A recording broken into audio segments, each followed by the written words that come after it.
And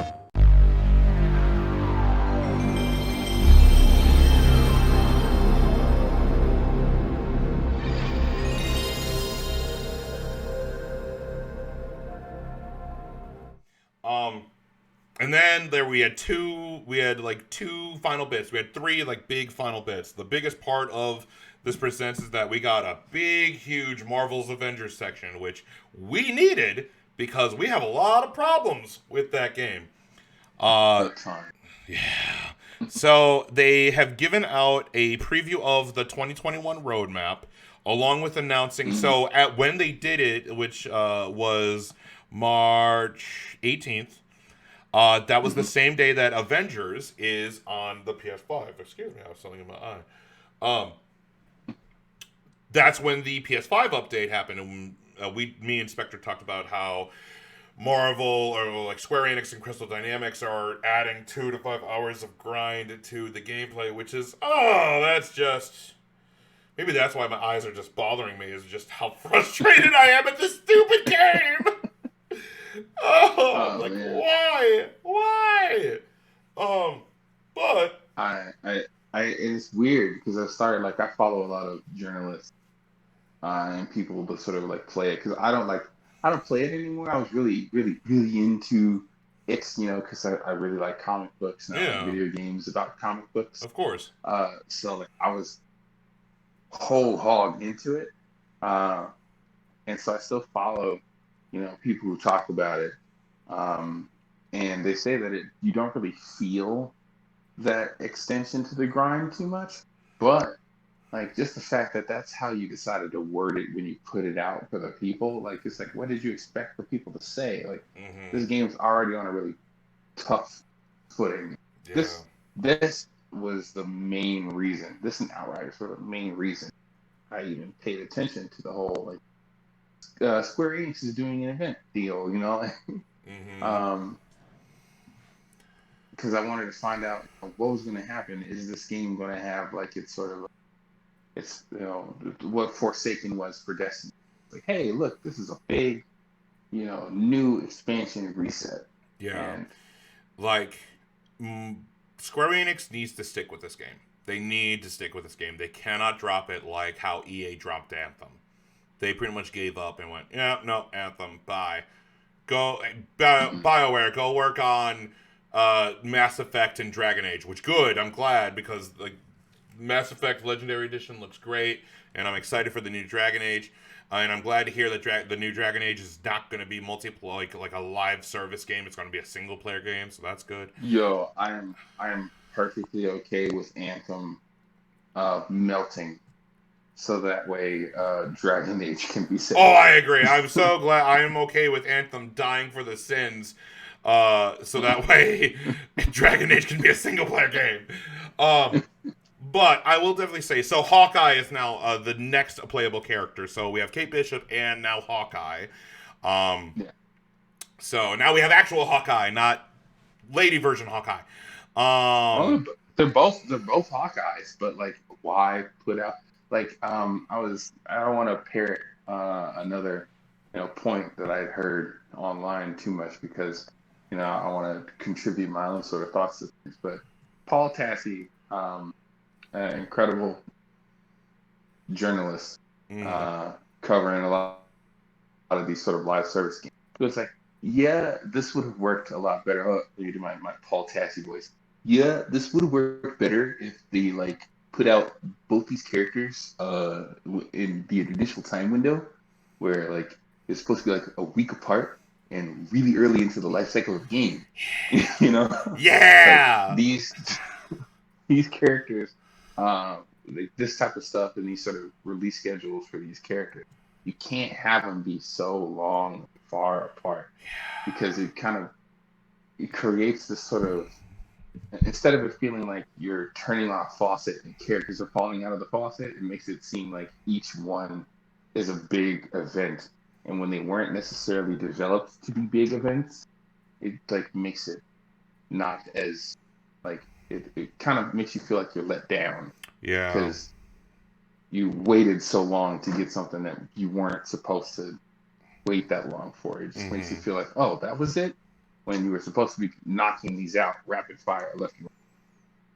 Yeah, no, I agree. I mean, and I played the game, and I think I talked about this game during our top 10 best and worst games on Dualshock'd, and I love the campaign. I think the campaign is great. When when it's good, it's good.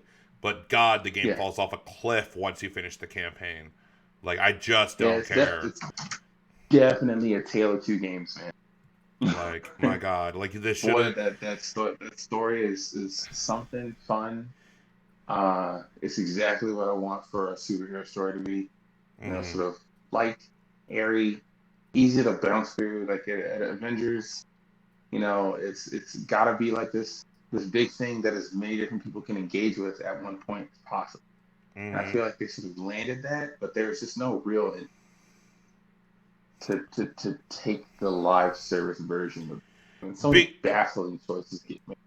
Yeah, because they turned it into a live service game, it takes away from what could have been a fantastic, like, the new version of Ultimate Alliance.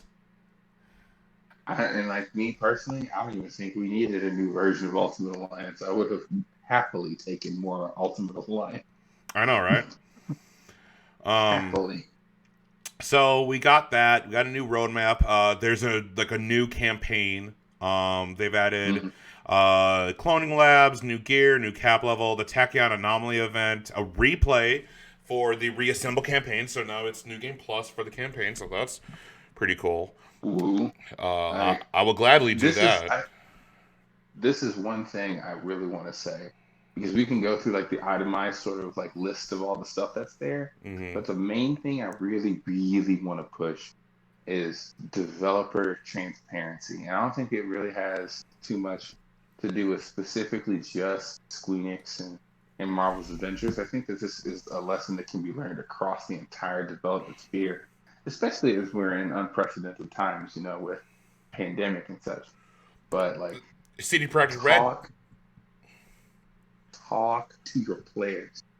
Yeah, talk to the people. like CD. Go on. It's the example of CD Projekt Red of what happened with Cyberpunk.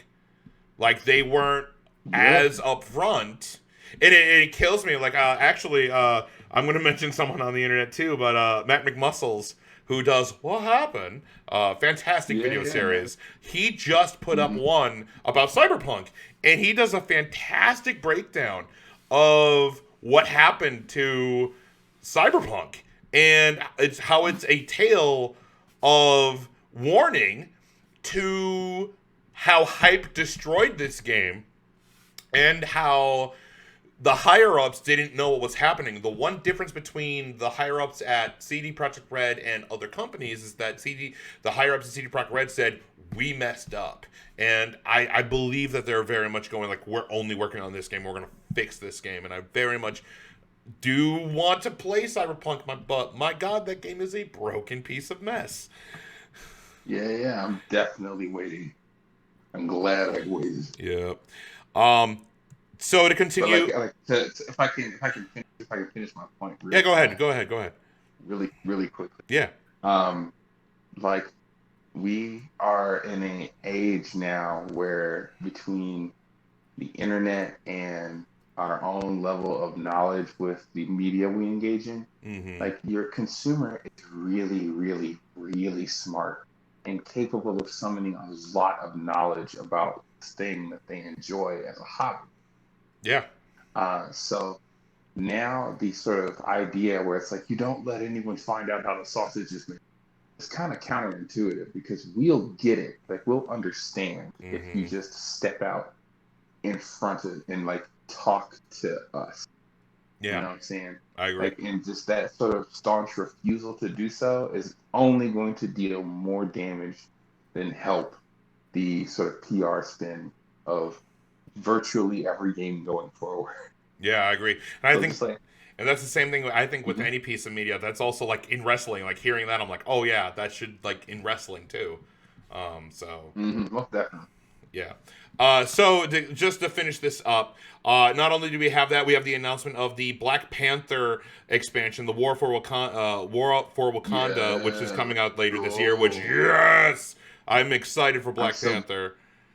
I'm so glad they didn't use that like armor screenshot that got leaked a while ago, where it was just like, oh, that doesn't look like Black Panther at all. But like, man, seeing him with a suit and like seeing Wakanda, it like gave me that sort of like sense of excitement that the initial games like started to deliver to me, Mm-hmm. but like then it like rapidly left behind. So like Yeah. I want to see big, crazy, colorful, sweeping Marvel locations. I want to see, superheroes at their coolest. Yeah. Like it's a rule of cool kind of. And I feel like sometimes Square Enix, Squeenix can be squeamish about like letting things just be cool. you know? Yeah. Uh, so yeah, I'm happy. I'm happy to see that. Really hope that it is a big shot in the arm for the game because I want to play it. I have a Hulk that I've leveled up pretty much well all the way up to like level 150. That was the cap at the time I stopped playing it. Mm-hmm. And then I was just like, this isn't really hitting for me, and I can't matchmaking anything. I think I'm done. I think I'm gonna leave, and I end up just deleting it off of my PlayStation. Yeah. So like now I gotta sit there and like really ponder, like, do I want to use up the gigs to put this Yeah. back on Yeah. No, I agree. on the What? promises? Yeah. One last note is that the Spider-Man, who is the Sony exclusive, he is still being worked on, but he will not be released until after Black Panther. He is not coming out before Black Panther.